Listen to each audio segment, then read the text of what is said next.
Hi everyone, welcome back to your channel Sandy's Creative Corner. நான் உங்க சந்தியா நந்தகுமார்.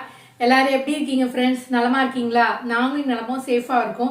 இன்னைக்கு பாத்தீங்கன்னா ஒரு இன்ட்ரெஸ்டிங்கான வீடியோவோட தான் நான் உங்களை சந்திக்க வந்திருக்கேன்.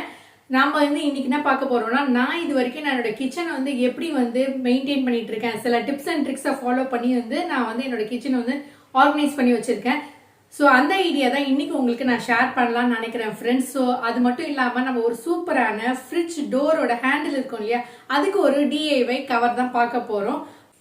இன்னைக்கு தான் நம்ம சேனலை ஃபர்ஸ்ட் டைம் பார்க்குறவங்களா இருந்தீங்கன்னா நம்ம சேனலை சப்ஸ்கிரைப் பண்ணி வச்சுக்கோங்க ஃப்ரெண்ட்ஸ். அப்படியே பக்கத்தில் இருக்க பெல் ஐக்கானை ப்ரெஸ் பண்ணிங்கன்னா நோட்டிஃபிகேஷனில் என்னோட சேனலோட வீடியோஸ் எல்லாமே உடனுக்குடன் வந்துடும்.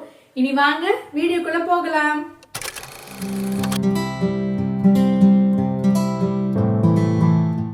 ஃபஸ்ட்டு நம்ம ஃப்ரிட்ஜ் ஹேண்டிலோட கவர் ரெடி பண்ணிடலாம் ஃப்ரெண்ட்ஸ். அதுக்கு இந்த சைஸ்க்கு கிளாத் கட் பண்ணி எடுத்திருக்கேன்.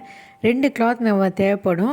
இதோட சேர்த்து ஒரு லைனிங் கிளாத்தும் நமக்கு தேவைப்படும், கொஞ்சம் திக்காக இருக்கிறதுக்காக. ஏன்னா ஹேண்டில் மாதிரி யூஸ் பண்ண போகிறோம் இல்லையா, அந்த இடத்துல நல்லா திக்காக சாஃப்டாக இருந்தால் தான் நல்லாயிருக்கும். ஆனால் நம்ம 3 லேயர் யூஸ் பண்ணி தைக்க போகிறோம். இல்லை ஒரு ஒயிட் கலர் கிளாத் எடுத்திருக்கேன். இப்போ இதோட மெஷர்மெண்ட் பார்த்திங்கன்னா லென்த்து 9 இன்ச்சஸும் பிரெத்து பார்த்திங்கன்னா 10 இன்ச்சஸும் வேணும் ஃப்ரெண்ட்ஸ். இதே மாதிரி பார்த்திங்கன்னா இன்னொரு கிளாத்து இதை விட கொஞ்சம் பெரிய சைஸ் லென்த்தை கட் பண்ணி எடுத்துக்கோங்க.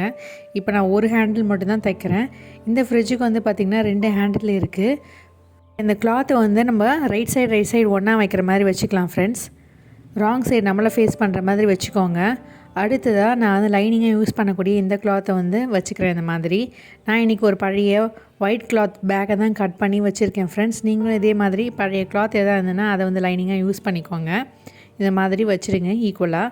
ஃப்ரிட்ஜு ஹேண்டில் பொறுத்த வரைக்கும் ஒரு ஃப்ரிட்ஜோட ஹேண்டிலும் வெவ்வேறு சைஸில் இருக்கும், வெவ்வேறு லென்த் அண்ட் வித்து வேரி ஆகும். ஸோ அதை நீங்கள் மெஷர் பண்ணிவிட்டு அதுக்கப்புறம் கிளாத்தை கட் பண்ணிக்கோங்க. ஸோ என் ஃப்ரிட்ஜுக்கு தகுந்த மாதிரி தான் நான் இப்போ இந்த கிளாத்தை மெஷர் பண்ணியிருக்கேன்.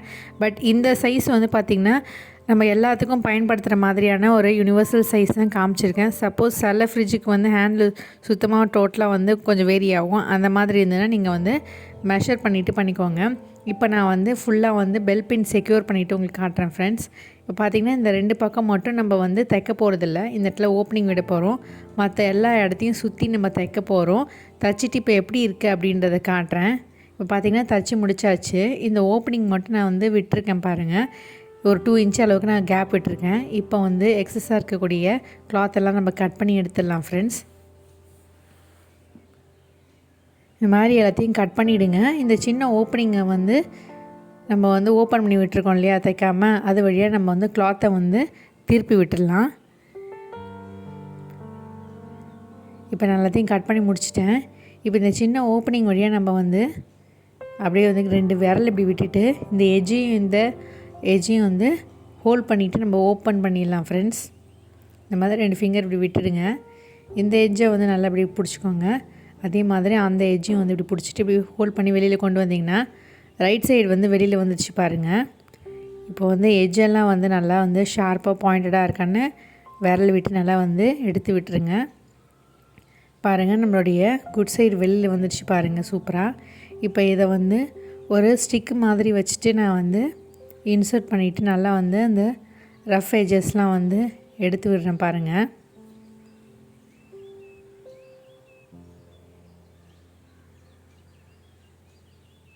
இது மாதிரி எடுத்து விட்டதுக்கப்புறம் நம்ம இந்த ஓப்பனிங் இப்போ க்ளோஸ் பண்ணி தைக்க வேண்டியது தான் ஃப்ரெண்ட்ஸ். அது எப்படி செய்கிறதுன்னு காட்டுறேன். இப்போ பார்த்திங்கன்னா இந்த ஓப்பனிங் இங்கே இருக்குது பாருங்கள். இதை க்ளோஸ் பண்ணிவிட்டு இது மேலே ஒரு கம்ப்ளீட்டாக எல்லா பக்கமும் ஒரு டாப் ஸ்டிச் நம்ம பண்ண போகிறோம். அதை நான் செஞ்சுட்டு உங்களுக்கு எப்படி இருக்குன்னு காட்டுறேன். இப்போ பார்த்திங்கன்னா கம்ப்ளீட்டாக நம்ம டாப் ஸ்டிச் பண்ணியாச்சு ஃப்ரெண்ட்ஸ். இப்போ அடுத்ததாக நம்ம இதில் வல்க்ரோ வச்சு நம்ம ஸ்டிச் பண்ண போகிறோம். அதுக்கு முன்னாடி இதை நம்ம ஃபோல்ட் பண்ண போகிறோம் ஃப்ரெண்ட்ஸ். என்னோடய ஹேண்டில் பார்த்திங்கன்னா 2 இன்ச் அளவுக்கு அகலம் இருக்குது. அதனால் பார்த்திங்கன்னா 2 இன்ச் இருக்கான்னு பார்த்துக்கலாம் ஃபஸ்ட்டு. இதுமாதிரி ஃபோல்ட் பண்ணதுக்கப்புறம் 2 இன்ச் இருக்கான்னு பார்த்துட்டு இதை இப்படி ரோல் பண்ணிவிட்டு இதை க்ளோஸ் பண்ணுற மாதிரி வச்சுடுங்க. இதை கம்ப்ளீட்டாக க்ளோஸ் பண்ணிங்கன்னா உங்களுக்கு ஒரு 2 இன்ச்சு கிடைக்கிற அளவுக்கு அட்ஜஸ்ட் பண்ணி வச்சுக்கோங்க ஃப்ரெண்ட்ஸ். இந்த கிளாத்தை இந்த மாதிரி இப்படி வச்சுட்டு இப்படி க்ளோஸ் பண்ணால் அந்த இடத்துல நம்ம ஒட்டுறதுக்கு வல்க்ரோ வச்சு நம்ம தைக்க போகிறோம். கூலாக 2 இன்ச்சஸ் இருக்கான்னு பார்த்துக்கலாம். 2 இன்ச்சஸ் அளவுக்கு இருக்குது ஃப்ரெண்ட்ஸ். இப்போ வந்து நம்ம இந்த இடத்துல வந்து வல்க்ரோ வந்து அட்டாச் பண்ணிடலாம் ஃப்ரெண்ட்ஸ். இந்த பாயிண்ட்டையும் நம்ம மார்க் பண்ணிக்கலாம்.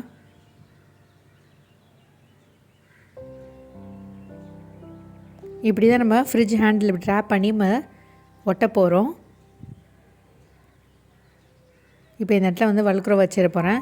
நீங்கள் வந்து வல்க்ரோ வந்து ஸ்ட்ரெயிட்டாக அப்படியே ஒரு பெரிய ஸ்ட்ரிப்பை கூட கட் பண்ணி இப்படி ஸ்ட்ரெயிட்டாக தைச்சிடலாம். நான் இன்றைக்கி வந்து இதை வந்து சேவ் பண்ணுறதுக்காக வந்து சின்ன சின்ன பீசஸாக கட் பண்ணிவிட்டு நம்ம வந்து 3 பீஸாக வந்து வல்க்ரோ வச்சு தைக்க போகிறோம் ஃப்ரெண்ட்ஸ். இந்த மாதிரி வச்சுட்டு இது சின்ன சின்னதாக கட் பண்ணிக்கிறேன்.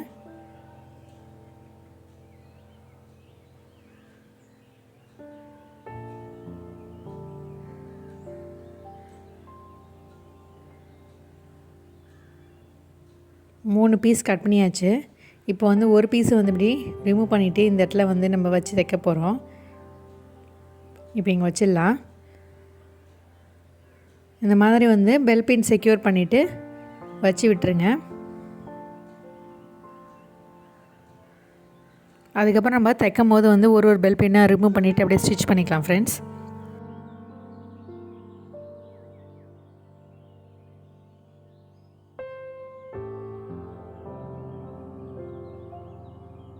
இப்போ இதுக்கு ஈக்குவலாக இருக்க மாதிரி வந்து நம்ம இன்னொரு பக்கம் வந்து வல்க்ரோ வைக்கணும். அதுக்கு ஃபஸ்ட் நம்ம வந்து மார்க் பண்ணிடலாம்.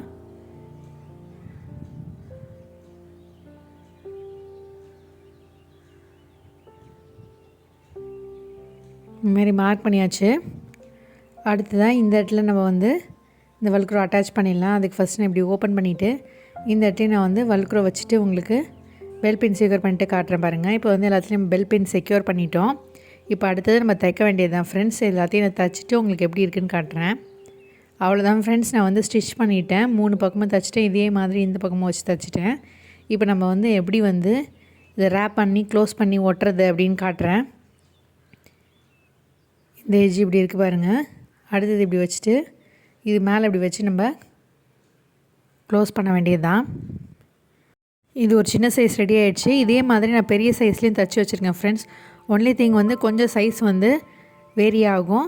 அதே மெத்தடை ஃபாலோ பண்ணி நான் வந்து ஸ்டிச் பண்ணியிருக்கேன் ஃப்ரெண்ட்ஸ். ஸோ என்னோடய ஃப்ரிட்ஜ் வந்து பார்த்திங்கன்னா டபுள் டோர் ஃப்ரிட்ஜு. ஸோ அதுக்காக வந்து 2 ஹேண்டில் வந்து ரெடி பண்ணியிருக்கேன்.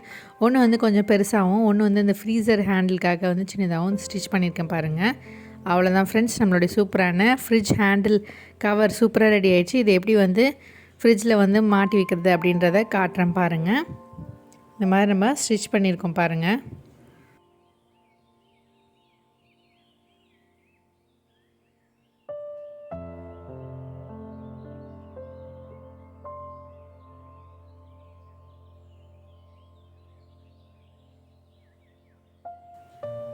இந்த மாதிரி வந்து நம்ம ரேப் பண்ணிக்கலாம் ஹேண்டிலில். இதை அப்படியே வந்து ஒட்டிட்டதுக்கப்புறம் இப்படி திருப்பி விட்டுருங்க. நம்ம ஒட்டின போர்ஷன் தெரியாத மாதிரி இது உள் பக்கமாக திருப்பி விட்டுருங்க.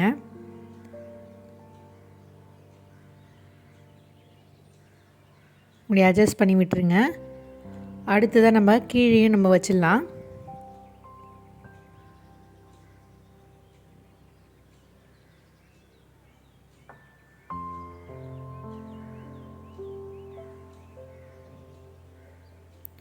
அவ்வளோதான் ஃப்ரெண்ட்ஸ், நம்மளுடைய சூப்பரான ஃப்ரிட்ஜ் ஹேண்டில் கவர் சூப்பராக ரெடி ஆகிடுச்சு பாருங்கள். நம்ம ஒட்டினதுக்கப்புறம் இப்படி திருப்பி விட்டுட்டோம்னா நம்ம ஒட்டினது கூட தெரியாது ஃப்ரெண்ட்ஸ். நம்மளோட சூப்பரான ஃப்ரிட்ஜ் ஹேண்டில் கவர் சூப்பராக ரெடி ஆகிடுச்சு. அடுத்ததாக நான் வந்து ஃப்ரிட்ஜுக்குள்ளே வந்து எப்படி வந்து நான் ஆர்கனைஸ் பண்ணி வச்சுருக்கேன் அப்படின்றத காட்டுறேன். ரொம்ப ஒரு சிம்பிள் மெத்தடை ஃபாலோ பண்ணி தான் பண்ணியிருக்கேன். ஆக்சுவலாக இதுக்கு ஒரு ட்ரேக்கு நடுவில் வந்து பார்த்திங்கன்னா நான் வந்து இந்த டைனிங் டேபிளுக்கு ஒரு மேட் கொடுப்பாங்களே, டைனிங் டேபிள் மேட் அப்படின்னு சொல்லிட்டு டைனிங் டேபிள் ரன்னர், அதை வந்து பார்த்திங்கன்னா இதில் வந்து நான் வச்சுருக்கேன். ஃப்ரிட்ஜ் மேட் கூட வந்து ஆன்லைன்லலாம் அவைலபிளாக இருக்குது. அதெல்லாம் கம்பேர் பண்ணும்போது வந்து இது வந்து ரொம்ப சீப் அண்ட் பெஸ்ட்டாக நம்ம வந்து ஒரு லைனர் மாதிரி போட்டுக்கலாம். இது எதுக்கு போடுறது அப்படின்னு சொல்கிறேன் பார்த்திங்கன்னா, நம்ம ஏதாவது மாவு, தயிர் டப்பா இந்த மாதிரிலாம் வச்சுருப்போம். சில டைம் நம்ம எடுக்கும் போது வந்து அது ஸ்பில் ஆகிடும். அது மாதிரி ஸ்பில் ஆகாமல் அவாய்ட் பண்ணுறதுக்கு இந்த மாதிரி நம்ம மேட் யூஸ் பண்ணலாம். அது மட்டும் இல்லாமல் வந்து பார்த்திங்கன்னா நம்ம அப்படியே எடுத்துகிட்டு வாஷ் பண்ணிவிட்டு மறுபடியும் வந்து அந்த ட்ரேலே வந்து இந்த மேட்டை ப்ளேஸ் பண்ணிடலாம். இது வந்து பார்த்திங்கன்னா வந்து டேபிள் கிளாத் இருக்கும்ல, அந்த டேபிள் ரன்னர் பிளாஸ்டிக்கு, அதை தான் யூஸ் பண்ணி கட் பண்ணி போட்டிருக்கேன். இது வந்து ஒரு பழைய டேபிள் கிளாத்தை தான் பயன்படுத்தி போட்டிருக்கேன். அது வந்து பிளாஸ்டிக்கு. இதே கிளாத்தை தான் நான் வந்து பயன்படுத்தி என்னோடய கிச்சனுக்கும் யூஸ் பண்ணியிருக்கேன் பாருங்கள் ஃப்ரெண்ட்ஸ். இது வந்து பார்த்திங்கன்னா என்னோடய கிச்சன் வந்து ஒரு நான் மாடுலர் கிச்சன், ஒரே கேபினெட் மட்டும்தான் இந்த மாதிரி இருக்கும். இதில் வந்து பார்த்திங்கன்னா இந்த கடப்பா கல்லுன்னு சொல்லுவாங்களே, இந்த கல் போட்டிருக்காங்க. இதில் வந்து நான் நியூஸ் பேப்பர்லாம் போடாமல் அதுலேயும் வந்து இந்த பிளாஸ்டிக் டேபிள் கிளாத் இருக்குல்ல அதை தான் போட்டிருக்கேன். இது அட்வான்டேஜ் என்னென்னு பார்த்திங்கன்னா, நம்ம சப்போஸ் தெரியாமல் வந்து ஈரப்பாத்திரத்தை அப்படியே வச்சிட்டோம்னா அந்த ஈரம்லாம் அந்த மேட்லேயே தாங்க இருக்கும். அது அப்படியே ஒரு கிளாத்தை வச்சு தொடச்சிடலாம். ஆனால் வந்து பெட்டர் ஐடியா வந்து பார்த்திங்கன்னா, நம்ம வந்து பாத்திரத்தை வைக்கும் போதே வந்து தொடச்சிட்டு வைக்கிறது தான் பெட்டர் ஆப்ஷன். சப்போஸ் ஏதாவது அவசரத்தில் நம்ம ஈரத்தோடையே வச்சிட்டோம்னா அந்த கண்டிஷனில் வந்து இந்த மேட்டில் அப்படியே தண்ணி நிற்கும், அதை நம்ம அப்படியே தொடச்சிடலாம். நம்ம நார்மலாக நியூஸ் பேப்பர் இல்லை ஏதாவது ஷீட்லாம் போடுற மாதிரி இருக்கும்போது வந்து பார்த்திங்கன்னா நீங்கள் எதாவது பாத்திரம் வச்சிங்கன்னா அந்த பேப்பர்லேயே உறிஞ்சிட்டு அந்த ஸ்லாப்லேயே வந்து ஈரமாகிடும். அதுக்கப்புறம் அந்த பேப்பர் ரிமூவ் பண்ணுறதே கஷ்டமாயிடும். அது மட்டும் இல்லாமல் பூச்சியும் வர ஆரம்பிச்சிடும் அந்த ஈரத்துக்கு. அதை அவாய்ட் பண்ணுறதுக்காக இந்த மாதிரியான பிளாஸ்டிக் டேபிள் கிளாத் இருக்குல்லையா, அதாவது பழசு உங்கள் வீட்டில் இருந்தாலும் அதை பயன்படுத்திக்கோங்க. இந்த மாதிரி ஃபாலோ பண்ணி தான் நான் வந்து ரொம்ப நாளாக வந்து வச்சிட்ருக்கேன். எந்த பூச்சி தொல்லையும் இல்லை. அதுக்கப்புறம் வந்து பார்த்திங்கன்னா இந்த மாதிரியான எக்ஸ்ட்ரா பாக்ஸஸ்லாம் இருக்குல்லையா, அதெல்லாம் வந்து ஒரு பேஸ்கெட்டில் போட்டு அப்படியே ஆர்கனைஸ் பண்ணி வச்சுருக்கேன். வேண்டுறப்ப அந்த பேஸ்கெட்டை மட்டும் அப்படியே இழுத்துட்டு நான் வந்து தேவையான பாக்ஸ்லாம் எடுத்து யூஸ் பண்ணிப்பேன் ஃப்ரெண்ட்ஸ். இதுதான் என்னோடய சிம்பிளான ஆர்கனைசேஷன் ஃப்ரெண்ட்ஸ். அதுக்கப்புறம் வந்து பார்த்திங்கன்னா இந்த சைடில் இருக்கக்கூடிய இந்த டோரில் வந்து பார்த்திங்கன்னா நான் என்ன பண்ணி வச்சுருக்கேன்னா, இந்த மாதிரி வந்து ஹூக்ஸ் வந்து ஒட்டிட்டு இந்த மாதிரியான கரண்டியெல்லாம் நான் இதில் மாட்டி வச்சுருக்கேன். இது வந்து எப்போயோ தேவைப்படும் போது தான் எடுக்க போகிறோம், அதனால் இந்த மாதிரி மாட்டி வச்சுருக்கேன். இன்னொரு கேபினெட்டில் வந்து பார்த்திங்கன்னா நான் சொன்ன மாதிரி வந்து இது நான் மாடுலர் கிச்சனால் வந்து சில இதெல்லாம் வந்து பெருசாக இருக்கும், இந்த அரிசி டப்பாலாம் வைக்கிறதுக்காக. அதில் வந்து ஒரு சைட் போர்ஷனில் வந்து இந்த மாதிரி 3 அடுக்கு ட்ரே மாதிரி இருக்கும் இல்லையா, அதை வச்சுட்டு நான் வந்து அதில் வந்து மிக்ஸி ஜாரு, வாட்டர் பாட்டிலெல்லாம் வச்சுருக்கேன். இந்த ட்ரேக்கு பக்கத்துலேயே வந்து பார்த்திங்கன்னா அந்த டோரில் வந்து நான் ஹேங்கிங் பேஸ்கெட் ரெடி பண்ணியிருந்தோம் இல்லையா, நம்ம சேனலில் ஏற்கனவே அப்லோட் பண்ணியிருக்கேன். அதே மாதிரி ரெடி பண்ணிவிட்டு தான் நான் வந்து இதில் வந்து அந்த மூடியெல்லாம் மட்டும் தனியாக போட்டு வச்சுருக்கேன். நம்ம வந்து பாக்ஸ் தான் தேடும் போது அதோடய மூடி வந்து இந்த மாதிரி பக்கத்துலேயே சைடில் வந்து ஒரு பேஸ்கெட் மாதிரி ரெடி பண்ணி அதில் வச்சுருந்தோம்னா நம்ம அந்த மூடியை அப்படியே ஈஸியாக எடுத்துடலாம். ஸோ எல்லா லிட்டையும் இதில் தான் நான் போட்டு வச்சுருக்கேன். இந்த ஹேங்கிங் பேஸ்கெட் ரொம்ப யூஸ்ஃபுல்லாக இருக்குது ஃப்ரெண்ட்ஸ். நான் மாடுலர் கிச்சனாக இருக்கவங்களுக்கு இந்த மாதிரி அழகாக நீங்களே ரெடி பண்ணி வைக்கும் போது ரொம்ப ஈஸியாக ஆக்சசபிளாக இந்த பாக்ஸுக்கு பக்கத்துலேயே இந்த லிட்டையும் வச்சுருந்திங்கன்னா ஈஸியாக நம்ம எடுத்து மேட்ச் பண்ணிக்கலாம் ஃப்ரெண்ட்ஸ். இந்த மாதிரியான ஹேங்கிங் பேஸ்கெட் உங்களுக்கு ரெடி பண்ணணும்னு நினச்சிங்கன்னா நம்ம சேனலில் வந்து இந்த மாதிரியான வீடியோ போட்டிருக்கோம். அதோடய லிங்க்கை வந்து டிஸ்கிரிப்ஷன் பாக்ஸில் அட்டாச் பண்ணுறேன், செக் பண்ணி பாருங்கள். அடுத்தது பார்த்திங்கன்னா இந்த சிங்க் கேபினெட் பக்கத்தில் இருக்கக்கூடிய டோரில் வந்து இந்த மாதிரி ஒரு ஹூக் மாட்டி வச்சுருக்கேன். அதில் வந்து பார்த்திங்கன்னா இந்த ஸ்ப்ரிங்லாம் மாட்டி வச்சுருக்கேன். இங்கே வந்து கீழே வந்து பார்த்திங்கன்னா எனக்கு ரொம்ப வருஷம் முன்னாடி வந்து பார்த்திங்கன்னா சிங்க் வந்து ஓவர்ஃப்ளோ ஆகிட்டு அதில் வந்து அந்த செவுரில் வந்து டேமேஜ் ஆகிடுச்சு. அந்த டைமில் வந்து பார்த்திங்கன்னா இந்த கீழே மட்டும் அந்த பேஸு வீணாயிடுச்சு. இந்த இடத்துல இந்த வால் ஸ்டிக்கர்லாம் வாங்கி நான் ஒட்டிட்டேன். கீழே இந்த மாதிரி சொரப்பாக இருக்கனால வந்து இந்த வால் ஸ்டிக்கர் ஒட்ட முடியல, சரியாக ஒட்டினாலும் வந்து அது வந்து நிற்க மாட்டேங்குது. அதனால் அதை நான் ரிமூவ் பண்ணிவிட்டேன். மற்றபடி வந்து பார்த்திங்கன்னா இந்த வால் ஸ்டிக்கர் வந்து ரொம்ப யூஸ்ஃபுல்லாக இருக்குது ஃப்ரெண்ட்ஸ். அந்த செவுரு வந்து ரொம்பவே ஈரப்பதமாக இருந்ததெல்லாம் வந்து கவர் பண்ணி நான் வந்து இப்படி ஒட்டிட்டேன். உங்களுக்கு அடிக்கடி வந்து இந்த சிங்க் வந்து ஒரு ப்ராப்ளமாக இருக்குது, அது ஓவர்ஃப்ளோ ஆகுதுன்ற மாதிரி இருந்ததுன்னா அதுக்கு கீழே வந்து தரையில் எதுவுமே வைக்காதீங்க ஃப்ரெண்ட்ஸ். ஏதாவது ஒரு பேஸ்கெட்டோ இந்த மாதிரி ஆர்கனைசிங் பேஸ்கெட்டில் வச்சு உங்கள் திங்ஸ் எல்லாம் வந்து ஆர்கனைஸ் பண்ணிக்கோங்க. இந்த மாதிரியான சிங்க்கு சம்மந்தமான பொருள்லாம் நீங்கள் வைக்க போகிறீங்க, இந்த விம் லிக்விட் இந்த மாதிரியான ஐட்டம்ஸ்லாம் வைக்க போகிறீங்கன்னா தரையில் எதுவுமே வைக்காதீங்க. இந்த மாதிரி பேஸ்கெட்டில் வச்சிங்கன்னா சப்போஸ் ஏதோ ஓவர்ஃப்ளோ ஆனாலும் நீங்கள் அப்படியே அந்த பேஸ்கெட் மட்டும் தூக்கிட்டு கீழே வந்து மாப் பண்ணிக்கலாம். சிங்கோட ஸ்டெயின்லெஸ் ஸ்டீல் கூட ரொம்ப துரு பிடிச்ச மாதிரி இருந்தது. அதுக்கும் நான் வந்து அந்த வால் ஸ்டிக்கரை வாங்கி ஒட்டி விட்டுட்டேன். இந்த மெத்தடை ஃபாலோ பண்ணும்போது ரொம்பவே நீட்டாக இருக்க மாதிரி எனக்கு பர்சனலாக ஃபீல் ஆச்சு ஃப்ரெண்ட்ஸ். இது வந்து ரொம்ப வருஷமாகவே இருக்குது. 2 இயர்ஸ் பிஃபோர் இந்த மாதிரி ஆச்சு எனக்கு சிங்க் பிரச்சனை. அப்போ இந்த ஸ்டிக்கரை ஒட்டியிருந்தேன். கீழே ஒட்டினது மட்டும் வந்து பார்த்திங்கன்னா அது ஒழுங்காக ஒட்ட மாட்டேங்குது, ஏன்னா வந்து அது சொரப்பாக இருந்தனால. மற்றபடி வந்து இந்த மாதிரி ஆர்கனைஸ் பண்ணி வச்சுருக்கனால வந்து எனக்கு எந்த பிரச்சனையும் இல்லை. அது மட்டும் இல்லாமல் க்ளீனிங்க்கும் ரொம்பவே யூஸ்ஃபுல்லாக இருக்குது. அவ்வளோதான் ஃப்ரெண்ட்ஸ், நம்ம வீடியோவோட எண்டுக்கு வந்துட்டோம்.